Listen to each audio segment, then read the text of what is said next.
নমস্কার বন্ধুরা, তন্নিস কিচেনে আপনাদেরকে স্বাগত।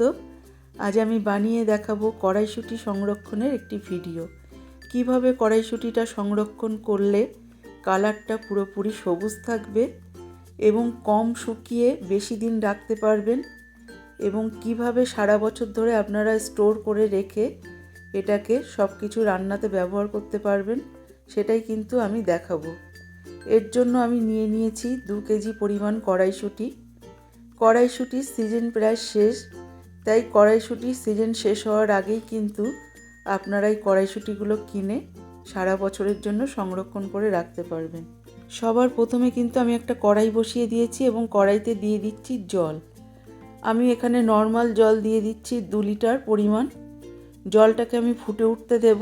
জলটা ফুটে উঠলে এখানে কিন্তু গ্যাসের ফ্লেমটা কমিয়ে আমি কড়াইশুঁটিগুলো সব ঢেলে দিচ্ছি এবং আমি কোনো রকম নাড়াচাড়া না করেই অপেক্ষা করব কড়াইশুঁটিগুলো যতক্ষণ না ভেসে উঠছে। একটা সময় দেখবেন কড়াইশুঁটিগুলো একদম ভেসে উপরের দিকে উঠে আসবে। সেই পর্যায়ে কিন্তু আমি একটা ঝাঁঝরির সাহায্যে এরকমভাবে একটু নাড়িয়ে দিলাম। এরপরে কিন্তু গ্যাসের ফ্লেমটা লোতে রেখে 2 মিনিটের মতো হতে দেব। এখানে কিন্তু কোনো রকম সেদ্ধ করব না বা ফোটাবও না। 2 মিনিট পরেই কিন্তু আমি ঝাঁঝরি দিয়ে এই কড়াইশুঁটিগুলোকে একটা ঝাঁঝরি ঝুড়িতে তুলে নেব, যাতে জলটা সব ঝরে যায়।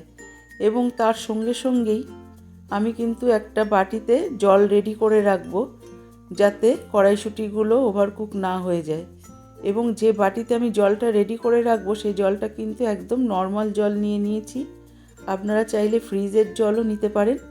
আর কিছু বরফ আমি রেখে দিয়েছিলাম, সেই বরফগুলো কিন্তু জলের মধ্যে অ্যাড করে দিচ্ছি, এই কড়াইশুঁটিগুলো যাতে দ্রুত ঠান্ডা হয়ে যায়। না তো এই কড়াইশুঁটিগুলো যদি আমি গরমের মধ্যে এভাবে রেখে দিই, সেক্ষেত্রে কিন্তু তাড়াতাড়ি কিন্তু সেদ্ধ হয়ে যেতে পারে। তখন কিন্তু আমাদের সংরক্ষণের যে কড়াইশুঁটিটা দরকার সেটা কিন্তু বেশি সেদ্ধ হয়ে যাবে বা ওভারকুক হয়ে যাবে। এরপরে সমস্ত কড়াইশুঁটিগুলো দেখুন আমি এই বরফ জলের মধ্যে দিয়ে দিয়েছি এবং মিনিট খানিক এরকমভাবে ভিজিয়ে রেখে দিয়েছি, যাতে ভেতর থেকে পুরোপুরি ঠান্ডা হয়ে যায়। মিনিট খানিক পরে কড়াইশুঁটিগুলো একেবারে ঠান্ডা হয়ে গেছে।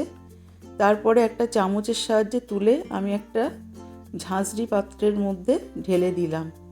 এখানে জলটা পুরোপুরি ঝরে যাওয়ার পরে আমি একটা সুতির কাপড় নিয়ে নিয়েছি। এরকম পরিষ্কার দেখে একটা সুতির কাপড় নিয়ে নিতে হবে। তার উপরে কিন্তু আমি কড়াইশুঁটিগুলোকে দেখুন এরকমভাবে ছড়িয়ে ছড়িয়ে ঢেলে দিলাম।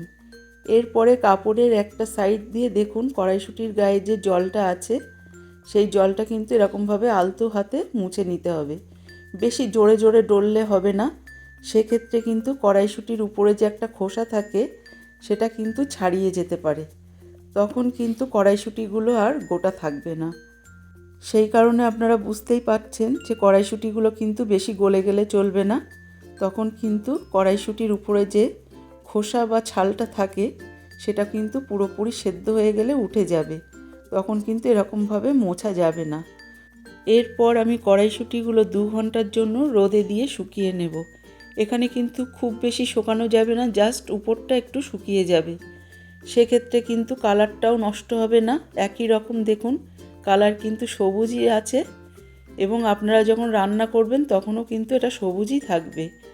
এরপরে দেখিয়ে দিচ্ছি কিভাবে সংরক্ষণ করব। আমি দুটো এরকম প্লাস্টিকের জার নিয়ে নিয়েছি বা বোতল নিয়ে নিয়েছি।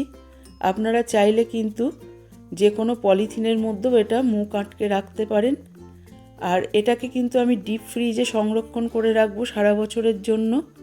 আপনারা যদি কাঁচের শিশিতে রাখেন বা কাঁচের জারে রাখেন সেক্ষেত্রে কিন্তু ডিপ ফ্রিজে রাখা যাবে না, সেটা কিন্তু আপনাদেরকে নর্মাল ফ্রিজেই রেখে দিতে হবে। এবারে আমি এই প্লাস্টিকের জার দুটোকে ডিপ ফ্রিজের মধ্যে সংরক্ষণ করে রেখে দেব সারা বছরের জন্য। আমার এই রেসিপিটা যদি আপনাদের ভালো লাগে তাহলে অবশ্যই সাবস্ক্রাইব করবেন, লাইক দেবেন এবং শেয়ার করবেন। পরবর্তী রেসিপিটা কিসের উপর দেখতে চান আমাকে কমেন্ট করে জানাতে ভুলবেন না।